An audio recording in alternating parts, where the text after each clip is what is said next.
We are privileged to be welcomed in the home of the former African Union Ambassador to the U.S., Dr. Arikana Jombori-Quor. We will be discussing development, security, and the state of the African women.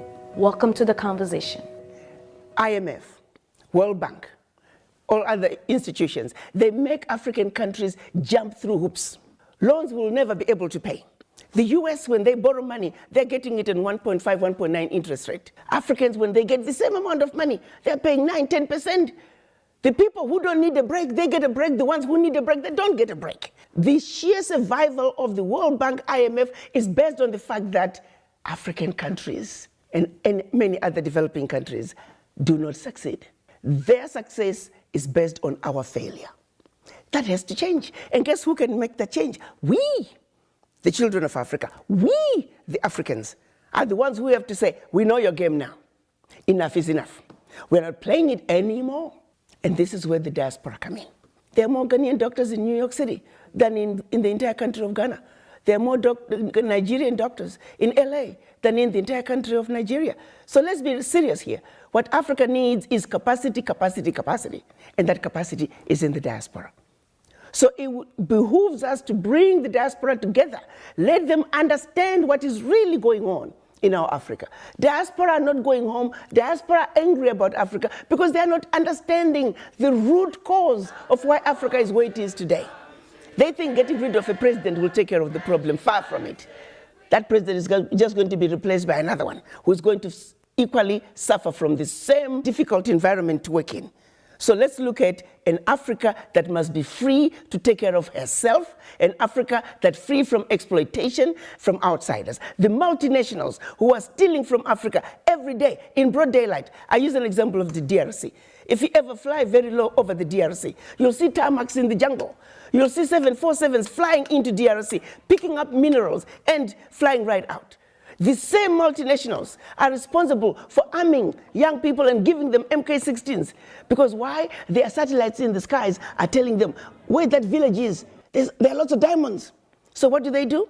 Arm young people, drag them up, and send them to go chop off a few heads. The rest of the village runs away, so they come behind and do their illegal mining. We black people must understand what is really going on. Because what we are shown instead is, oh, look at those Africans killing each other.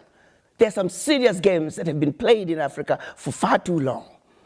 And once we understand that, we can strategize as to how we can begin to bring the difference and bring the change that Africa needs. And that change can only come if the African diaspora are united. And the Wakanda villages, as I call them, it is our organized way of saying, starting with one African diaspora center of excellence, it will be a new city, a developmental hub that we can then take from there. Every sector is developed. Take healthcare. How many doctors do we need in this region to take care of this many people? We pick up education, same thing. We pick up engineering. We pick up electricity. How many megawatts of power do we have in the region? How many do we need? Be it solar, be it wind, be it hydro, be it geothermal, be it nuclear. I want to bring you back to West Africa. President Alassane Ouattara made a declaration that the franc CFA will be replaced with the ECO. But many will argue that because there's still foreign reserves being placed into French economy, it's just the same currency, different name. Absolutely. I agree with that. The question I had right from the get-go, first, is pegged to the euro. Secondly, it's still going to be printed in France. Third, they may try to say we are eliminating the colonial tax, but they're replacing it with the foreign exchange tax. These countries are very capable of negotiating their own deals. Their funds don't have to go through the French central bank. Even countries wanting to trade with African countries, they don't have to go through French central bank. So there are all those technicalities that are just stupid. What's needed is complete separation. France has got to get out of Africa, really, honestly. Enough is enough. To take $500 billion out of Africa. I mean, it is insanity of the highest order. In countries that are supposedly poor, and making those countries fund French education, French healthcare system, create jobs for French youth while we are struggling in our country. It's no longer sustainable. President Macron needs to wake up and smell the coffee. And the African youth are the ones he's going to have to deal with. The African youth are not taking it anymore. They want what belongs to them. Financial institutions, them too. If I had my way, all the African heads of states should stop paying back any loans that were given by IMF and World Bank. Those loans have been paid gazillion times over. Many people in the diaspora are wondering, yes, you're no longer the ambassador to the US, but they would like for you to take up the position of the African Union Commission. I have to say, when the drumbeat was getting louder about me becoming the chairman of the African Union, I disregarded it because it's nothing that I've ever thought about.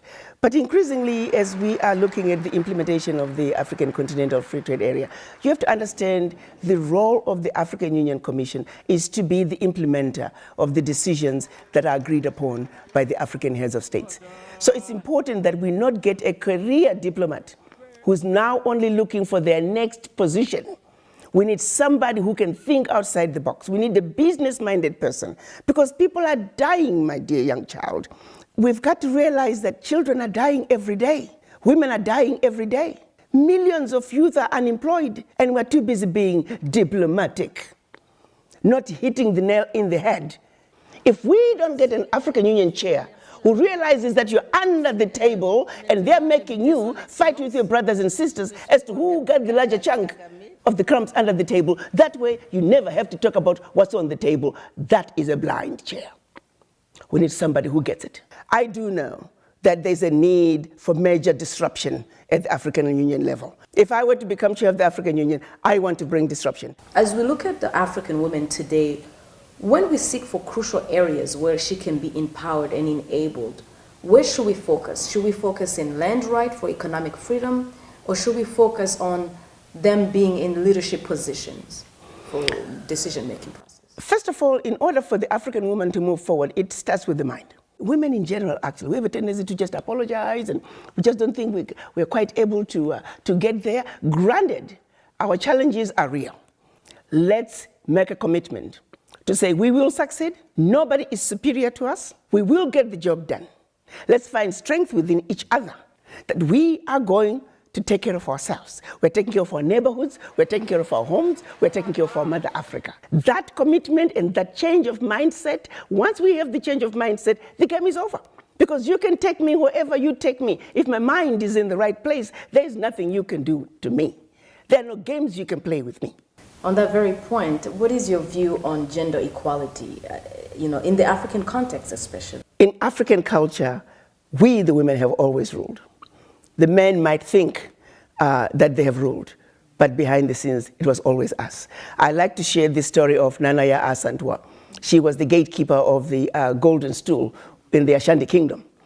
When the British were trying to take the golden stool from the Ashanti people, the men had given in. They were ready to give up the golden stool in exchange for the king who was in exile in Mauritius. But you got to understand that the golden stool is where the spirit of the Ashanti people is housed.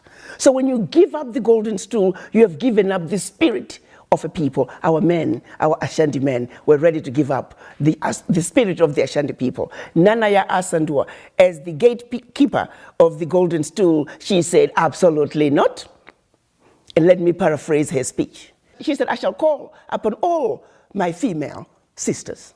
We will pick up arms and we will fight the British till the last one of us is down. Who then picked up arms, organized, and they fought the British and defended the golden stool. That is the power that the African woman has. Madam Ambassador, Our Voices is a show that brings the women's voices at the table. What is your message to them today? My message to the African woman is to say, you, the African woman, without you, there would not be any other races. And for that reason, you have a very important role to play in the world affairs. Once you understand that, take your role. No one should ever make you feel inferior. As mothers, as grandmothers, as sisters, as nieces, let's come together and let not only our husbands and our brothers and our uncles know we need to work together as equals, because it's going to take all of us working together to make our Africa what we want it to be. Madam Ambassador Arikana Chomborekwa, thank you so much. We much appreciate it. Thank you for having me.